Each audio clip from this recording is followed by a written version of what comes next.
Good morning, this is Penny Ferguson, a living leader. Don't imagine I'll see too many people on just now, as it's a little bit on the early side, as I'm having to go out at 7:15, so doing it quite early. Now, this is a quote that I chose to think about today, and it's it's a quote by Martha Washington, who was the first lady. And I just think it's really rather a good one. I'm still determined to be cheerful and happy in whatever situation I may be, for I have learned from experience that the greatest part of our happiness or misery depends on our dispositions and not upon our circumstances. Let me read that again because it's quite a long one. I'm still determined to be cheerful and happy in whatever situation I may be, for I have also learned from experience that the greatest part of our happiness or misery depends on our dispositions and not upon our circumstances. And I love this quote because it's so true, and it's another thing that is not as easy to remember, not as easy to hold on to. If you remember last week, I talked about holding back from giving advice and really listening. And we know it deep down, but it's not as easy. And it's the same with this. It's actually really obvious because we choose our reaction to anything. Between stimulus and response, there is a gap. And in that gap is our moment of choice. But a lot of the time, we just forget that we have a choice. So something happens that we don't like, and we get upset, we react. And rather than saying, hang on a minute, I can choose how I react to this. I can choose how I feel about it. I can choose how I view it. Because let's be honest, we all view things in a different way. If I'm sitting in a room and somebody says to me, can you describe the room? I might describe it as a beautiful view out of the window. I might describe it as I can see the television in the background, that I can see the curtains, I can see cushions on the chairs, all of this good stuff.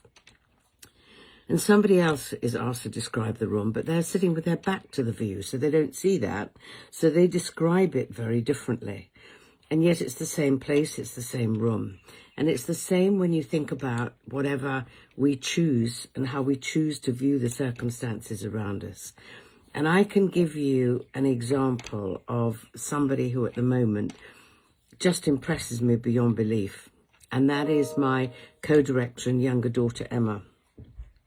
As many of you know, she's moved to France and they're having a lot of work done to their house. It needed doing, and they obviously had to do the stables and everything first because it was most important, because that's basically their job.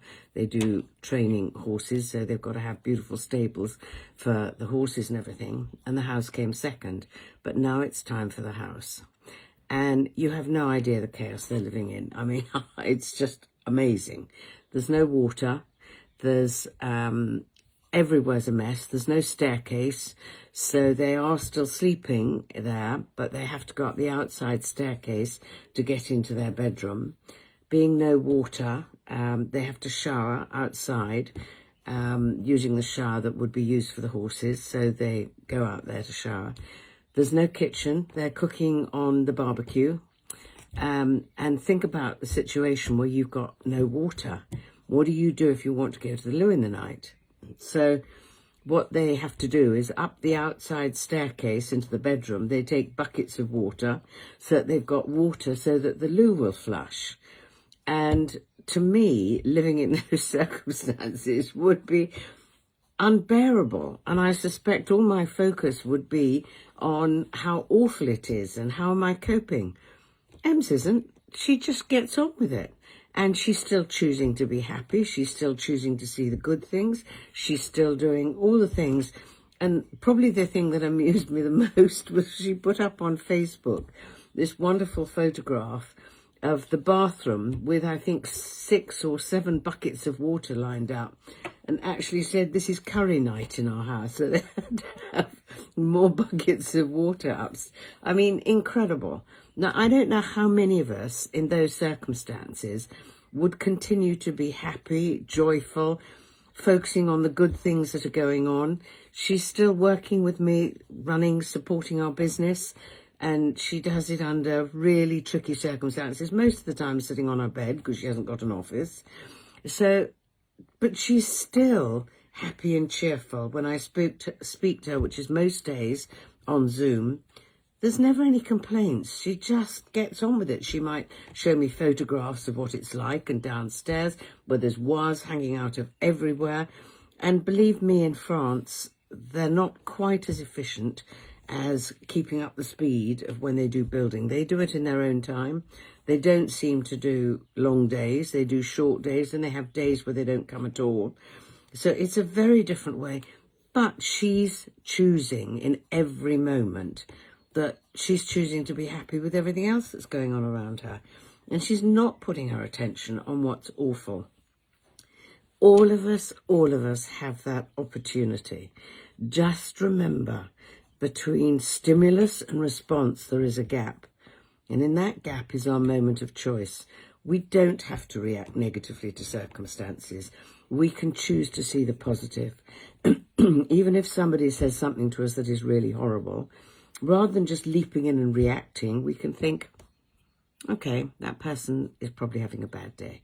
I can choose to react to this, or I can choose not to react to it. That is my choice entirely. So think about, we've got a week to think about, how can I choose literally to feel about the circumstances around me in the moment? I can choose to focus on the negative. I can choose to focus on the positive. I can choose to be happy, and the circumstances around me are just the circumstances around me. But I can choose how I want to react. I can choose how I feel, and I can choose to be happy in any moment that I'm in. And that, to me, seems like a pretty good place to be. So have a wonderful week. And what about choosing happiness in each and every moment? What about choosing calmness in each and every moment? What about widening that gap between stimulus and response? So you choose how you respond. You don't just go, boom, I didn't like those circumstances, bang. No, I can choose to say, oh dear, that's interesting, that's going on around me, but I'm feeling pretty good today and nobody else is going to spoil that for me.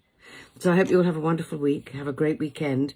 Let's hope the beautiful weather comes back. Not quite so great today, but there's no rain, and we need rain anyway in the garden.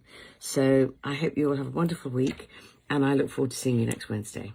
This is Penny Ferguson, a living leader, and Audrey, good morning. Lovely to see you this early. So all of you, have a great week.